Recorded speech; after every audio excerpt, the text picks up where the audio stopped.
How's it going, guys? My name is Zach with the Movie Castle, and today we're going to be taking a look at Amityville Cult. This is from 2021, directed by Trey Murphy, and stars Chance Gibbs, Micha Marie Stevens, and Eric Oberto. Now this, like a lot of other movies before it, is an unofficial Amityville film. For those of you guys that don't know, Amityville is a real town, so anybody can put it in their movie title. And like a lot of other ones of these, this is very underwhelming. Now, I do want to say this was the director's first film, so the flaws in here are probably due to an amateurish nature, but that being said, just speaking factually, it is pretty bad. It's clunky, it's awkward, biggest of all, it's slow. It's not fun or scary in any way, and it's just kind of something to try to get through without spacing out. It's not great. Like I said, the biggest problem is that it's slow. Conversations will go on for forever, and you have to try not to space out through them, and they just keep going. That's most of the movie. Not so much horror, but someone will meet and talk and blah blah blah exposition. Horror, the end of the movie, the last third, does have some cheesy B-movie horror stuff. Nothing great, nothing super dumb and cheesy, but it does kind of get there in the last third. The first two-thirds, horror is like someone whispering, and that's pretty much it. That or atmospheric padding. Like, there's so many shots in this movie that are super derivative, but we're gonna go in a haunted house and shoot a few little things to get the atmosphere down, and it's like maggots, roller skate with blood on it, random other thing, and just showing us random, vaguely creepy imagery over and over again until we space out. Another thing with atmospheric padding, and I see this all the time in low-budget horror, is main character wanders around. Get used to this guy walking. If you want to watch this movie, it's mainly this, like, okay, not mainly, but a lot of this movie is this guy walking around. Walking through his house, walking through a field, walking through the downtown area. You can do a little bit of that, especially if something's going on, but to the point where it starts to get super annoying, don't have too much walking in your movie, please, but oh my gosh, is this movie slow. Sadly, I also have to mention the acting. Almost universally across the board, the acting in here is very stiff and wooden. Must have been either casting or the director, because I mean everybody feels like they're reading lines, not being characters. And sadly, the worst offender is probably the main character. He is super stiff, he is super wooden, he almost always underreacts to stuff, and I would just love any bit of emotion out of this guy. He's not Rod from Birdemic, but he's only a few steps up. It's not great. And of course, I also have to mention the villain. Most of this film's boring, and I do kind of wish there were goofier moments, but if you want goofy moments, at least you have the villain in here. I don't know who told him to do this, but he plays the part like he's in children's theater or something. He has an evil smile like Truth or Dare, and he even does this with his hands, so it'll be trying to be serious, and they just have the villain in the background like he. It's so campy, so out of touch, so over the top. I don't know who told him to do this, but at least it makes the movie kind of entertaining. Yeah, slow, not great, clunky and awkward moments. Now, I guess I should say before we get too far, this is set in Amityville. There's not many references to the real Amityville lore. The main guy's last name is DeFeo, but it's just an Easter egg and it doesn't connect at all, really. But I saw the set. Flat dirt, all dried out, scraggly little trees, and I'm like, this is Texas.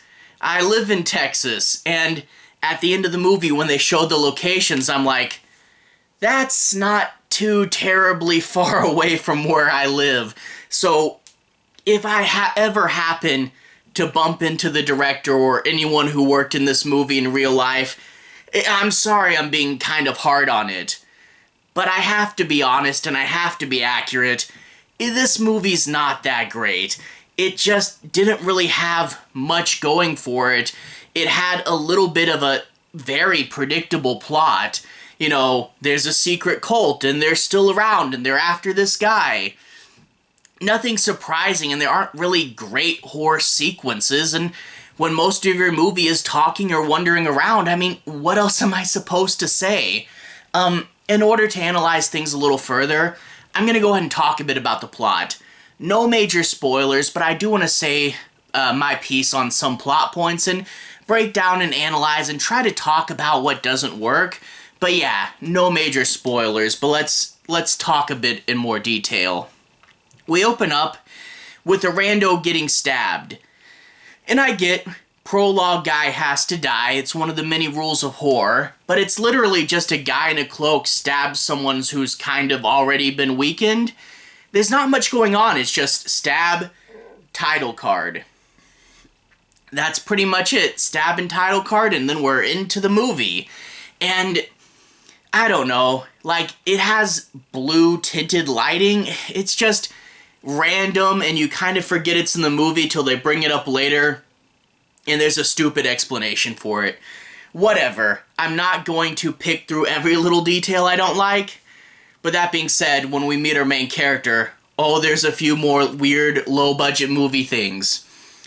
The main character is typing, and he's typing for quite a while, and then they show his screen, and he's on the home screen of Google with nothing in the search bar. Whatever. His girlfriend comes in, and she's in a towel.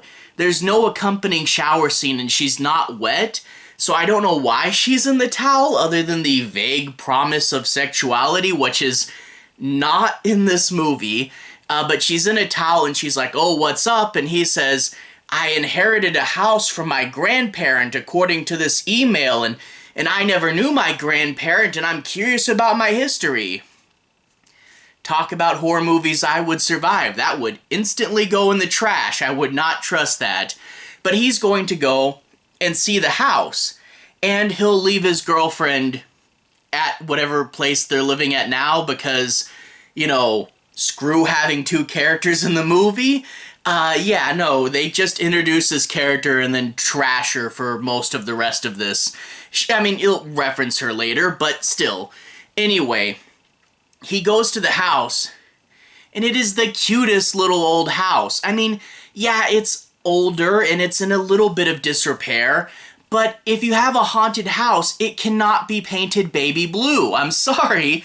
And then there's, like, fresh pumpkins in front of it that the crew didn't move because I guess it's Halloween, but if she died months ago, those things would be rotten. Okay, stop picking at the movie, let's try to move on.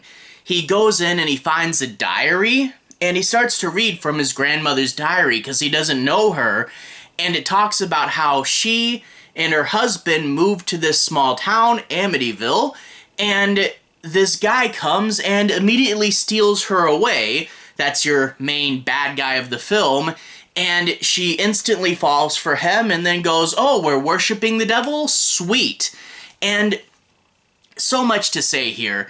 I don't want to overly complain, and I know people dissect scripts to death nowadays, but if you have the trope where the character leaves her husband and falls for the darkness, you really need to show why she's not happy where she is and show that dark temptation. It's vaguely hinted at, but it really just feels like she has a lack of agency, and she just walks in and goes, oh, you, I am with you now. It just feels like she's a puppet more than a character, and he just takes her away effortlessly. Now, these scenes, we get a couple more flashbacks, and they go on for way too long. Like, I've seen movies with split timelines and, you know, interesting ways where the two connect, or maybe one's a framing mechanism for the other. You really don't get that here. In fact, there's no difference in the color grading or cinematography. They don't have a distinct feel, so they barely feel like it barely feels like another section of the movie. It drags on, and it really doesn't feel like the 60s. And I mean, like, you see modern stuff like a fire exit in the background, the sign. You see modern stuff, but even without the modern stuff, it does not feel like the 60s. There's no atmosphere here. And these shots just go on for forever, and I'm like, is this the point of the movie? I thought we were going to completely transition to the past. But no, it's just going to awkwardly overstay its welcome. And for real, that's what a lot of this stuff is, awkwardly overstaying its welcome. That goes for the past shots. Like, honestly, most of the second act of this movie is 2 long conversations, one in a diner and one with a homeless man. It just drags on, and again, the atmospheric dragging on, and it's all to tell a relatively simple plot that I think most of you could guess. And like, for real, an hour into this movie or so, the main character passes out. It's the break between acts 2 and 3, and when he passes out, we get a 6-minute montage of stuff that I think we've all already seen, just old shots in the movie being shown to us again. This movie, I mean, it's over the minimum runtime, but gee, it's like, it's so much padding, and I don't think they did it intentionally. I think it was that they really thought it was cool and atmospheric, but oh my gosh, is it so slow. Like I said, there's nothing surprising here. When we do get to that last act, they do attempts at scary sequences, finally, but it's usually just random, I think this might be scary. Like, one of the scary sequences in here is, for some reason, he gets scared of a high chair, like a little baby chair. He sees it and he tries to sneak past it, and then they have 4 photos of it at different angles and stop motion animate it spinning. Why did you do that? Overall, there's just not much going on here. It's super slow and the acting's wooden, and they take forever slowly spoon-feeding you a plot that really isn't that complex. And to be honest, this is one that might be okay if they chopped it down to about 45 minutes. It just doesn't have enough material, and it really was hard to get to the end of. Overall, not the worst unofficial Amityville, but it's definitely in the lower ranks. Anyway though, to everyone who's watched so far, thank you for watching. To everyone who's liked and subscribed, thank you. You really are helping the channel out. I'll leave a relevant playlist on the bottom. This should be my Amityville playlist, where you can see me talk about other Amityville movies, like Amityville Haunting, Amityville Terror, Amityville Scarecrow 1 and 2. If you guys want to see more, you can click there to see more. Anyway, have a good day. I'll see you guys again very, very soon. Relevant playlist on the bottom. Have a good day now.